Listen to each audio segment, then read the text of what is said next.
Fashion केवल पहनावे का माध्यम नहीं बल्कि अभिव्यक्ति, संस्कृति और रचनात्मकता का उत्सव है। इसी रचनात्मकता और ग्लैमर के साथ नोएडा स्थित मारवा स्टूडियो में 3 दिवसीय 18वें ग्लोबल फिल्म फेस्टिवल का समापन एक भव्य बॉलीवुड थीम आधारित फैशन शो के साथ हुआ, जिसने पूरे उत्सव को यादगार बना दिया। इस अवसर पर doctor Sandeep Marwah, president ICMEI and chancellor art university of media and arts, Ankit Nagpal, Himani Chaudhary, Manoj Agarwal उपस्थित रहे। कार्यक्रम की शुरुआत दीप प्रज्वलन के साथ हुई। डॉक्टर संदीप मारवा ने कहा, 18वां ग्लोबल फिल्म फेस्टिवल केवल फिल्मों का मंच नहीं बल्कि रचनात्मकता, शिक्षा, फैशन और संस्कृति का संगम है।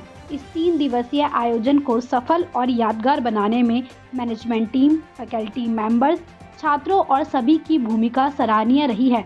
मैं सभी का हृदय से धन्यवाद करता हूं, जिनके समर्पण और मेहनत से यह उत्सव वैश्विक स्तर पर अपनी पहचान बना सका। इसी दौरान art school of fashion and design द्वारा पोस्टर का विमोचन किया गया। साथ ही आर्ट इंगेज का पोस्टर भी रिलीज किया गया। बता दें कि बॉलीवुड थीम पर आधारित इस फैशन शो ने रंगीन दुनिया और उसके अद्भुत ग्लैमर को मंच पर जीवंत कर दिया। शो में न केवल बॉलीवुड की समृद्ध विरासत को दिखाया गया बल्कि आधुनिक फैशन के साथ उसका शानदार संगम भी देखने को मिला, जिसने दर्शकों को मंत्रमुग्ध कर दिया। कार्यक्रम के अंत में डॉक्टर संदीप मारवा द्वारा उपस्थित अतिथिगण को फेस्टिवल मोमेंटो देकर सम्मानित किया गया। हर साल की तरह हमारा ग्लोबल फिल्म फेस्टिवल एक बड़े मनमोहक कार्यक्रम के साथ खत्म होता है और वो है फैशन शो। इस बार भी हम लोगों ने फैशन शो रखा था और एक शानदार आयोजन हुआ है, अभी खत्म हुआ है AFT school of fashion and design की तरफ से, और जिन्होंने एक शानदार इस शो के अंदर इस पूरे शो को सिनेमा के साथ जोड़ा है। ये इसकी आज खास बात रही। हिंदुस्तानी सिनेमा, अंतर्राष्ट्रीय सिनेमा, और इस पूरे फैशन शो में एक सेगमेंट ऐसा भी था जहां हमने हमारे आदरणीय धर्मेंद्र जी को, जो हमारे हिंदी फिल्म जगत के एक महान कलाकार रहे हैं, उनको हमने ट्रिब्यूट पे की है इस फैशन शो के जरिए। सुबह हम लोगों ने भोजन लगाया था और वो सब यहाँ पर पदार्थ और सारी डिशेस रखी गई थी जो हमारे आदरणीय धर्मेंद्र जी को पसंद थी। वो एक शानदार ट्रिब्यूट थी हमारे AFT school of hospitality and tourism की तरफ से। और इस शो के लिए इतनी तालियां बजी हैं जिसका मैं अंदाज़ा नहीं लगा सकता।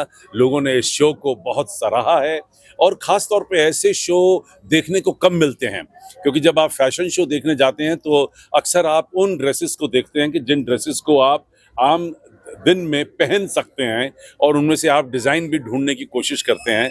लेकिन ये एक एक्सक्लूसिव शो था कि जिसके सारे सेगमेंट्स में कहीं ना कहीं फिल्मों का प्रभाव नज़र आ रहा था, और ये सोचकर फैशन शो ऐसा किया गया था क्योंकि इसका संपर्क आज के इस ग्लोबल फिल्म फेस्टिवल से जुड़ना उतना ही ज़रूरी था जितना फिल्म हस्तियों का यहाँ पर आना। मुझे खुशी है कि लास्ट का जो सेशन हुआ उसमें भी एक ज़ोरदार चर्चा चली, जिसके अंदर हम लोगों ने भारतीय सिनेमा को ग्लोबल करने की क्या चेष्टा की जा सकती है, क्या उसके तौर और तरीके हैं, उस पे एक शानदार डिस्कशन रखी, और इसी तरीके से कैसे अंतर्राष्ट्रीय सिनेमा को देश के साथ जोड़ा जा सकता है उस पे भी वार्तालाप हुई।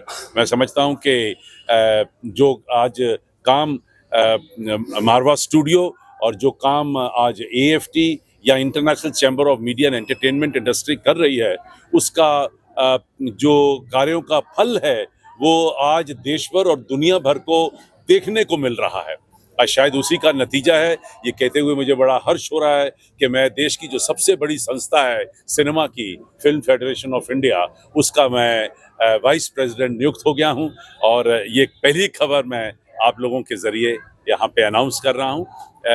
ये मुझे ऐसा समझ लगता है कि हमारे देश की पूरी फिल्म इंडस्ट्री को ये यकीन हो गया है कि AFT, मारवा स्टूडियो और ICMEI देश की इस फिल्म इंडस्ट्री को ज़रूर ही ग्लोबल करके छोड़ेगी। मैं लोकनायक जयप्रकाश अंतर्राष्ट्रीय अध्ययन विकास केंद्र का राष्ट्रीय महासचिव हूँ और पिछले 5 सालों से मैं आ रहा हूँ AFT में, और मुझे गर्व है कि हिंदुस्तानी फिल्म जो आज सेलुलॉइड मीडिया है, इस मीडिया के माध्यम से फिल्म और टेलीविज़न क्रांति हुई है, और यह हम लोग के लिए बहुत गौरव का विषय है कि दिल्ली जो है, ये फिल्म में जो नोएडा हम जहाँ मारवा स्टूडियो बैठे हुए हैं, फिल्म इंडस्ट्री के नाम से जानी जाती है।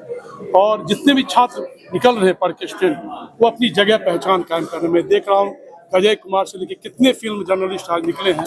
और मैं मानता हूँ आज मीडिया और फिल्म जगत जो है अपनी एक पहचान पूरे देश भर में बना रही है, पूरी दुनिया बना रही है। मैं भी लोकनायक जयप्रकाश नारायण के ऊपर एक फिल्म बना रहा हूँ, जिसमें अभी मेरी बातचीत चल रही है, बहुत जल्दी फ्लोर पर आएगी। और इसके पहले उलगुलान एक क्रांति फिल्म बनाई थी, बिरसा मुंडा थे। उलगुलान एक क्रांति फिल्म अशोक सर मैंने मिल के बनाई थी, जिसका उद्घाटन आडवाणी जी ने किया था।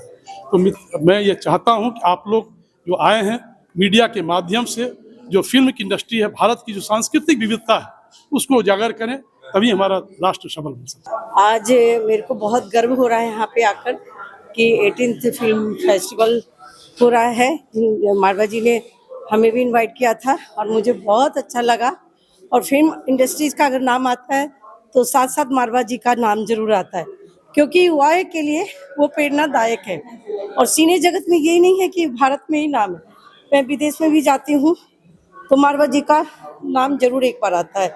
मुझे खुशी इस बात की है, उन्होंने जो युवाओं को स्थान दिया है और बच्चों को जो जितने भी प्रतिभावान बच्चे हैं उनका मतलब उन्होंने आगे बढ़ाया है, चाहे वो एफटी के माध्यम से हो, बीबीए की पढ़ाई हो या एमबीए की पढ़ाई। मुझे मारवा जी पे भी गर्व होता है, अपने भारत पर भी गर्व होता है।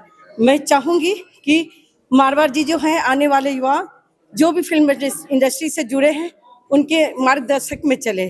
और मुझे विश्वास नहीं, पूरा भरोसा है मारवा जी पे कि वो आगे जरूर ले जाएंगे युवाओं को।